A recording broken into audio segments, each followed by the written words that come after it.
Hi, I'm Steve Arterburn, and this is the second part of our study in the 7-Minute Marriage Solution. We've covered 7 things to stop doing immediately in the relationship. Now, in part 2, we take up the 7 things that we are to start immediately if we want instant results. Of course, you have to do these things a long time to produce the ultimate result, but when you stop those things we mentioned before and start these, it really does change the dynamics in the relationship. And so today, this is our 8th session. The first thing that we need to start doing is that we need to start embracing friendship and fun in the relationship.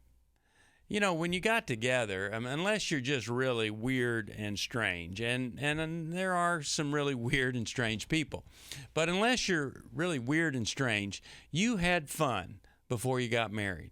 You probably had fun after you got married. You probably had a friendship that was there.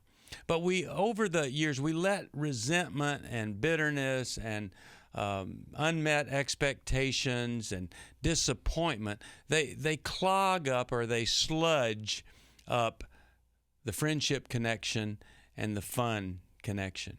You end up just kind of being friends and not even very good friends. You kind of end up being distant relatives, and you're married, living in the same home.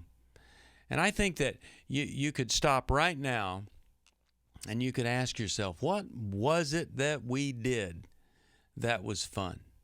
What was it that we did as friends that we enjoyed doing together? Or is there something we've never done and maybe we ought to give it a try, and it might produce a better friendship between the two of us and more fun? Now, in the area of friendship, you've got to be safe to be a great friend. And maybe you've lost your friendship because you've bitten off the head of the person that had some kind of thing to say to you, and you were so defensive that they just quit saying it. And they just quit communicating with you. And so there is no real dialogue that is seen in a real friendship. But in the area of fun, find out what it is that the person you're married to would like to do and try to get into that. My dad, he loved football. And my mom, she loves football now. But when they were together, when my dad was still alive, she wasn't really that big on football. And she says to me, I wish that I had just sat down with him and learned to love football the way he did, and we could have connected over that. You see, that's the kind of attitude we need.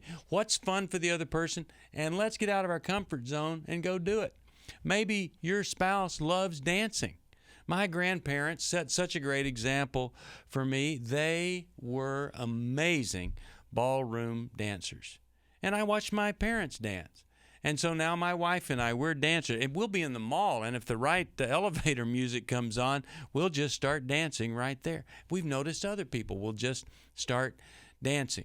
We've danced in churches if we like the music, wherever it is. It's just fun for us, and it's a part of our relational personality, you could say, that makes it fun for us because there's some spontaneity that's there.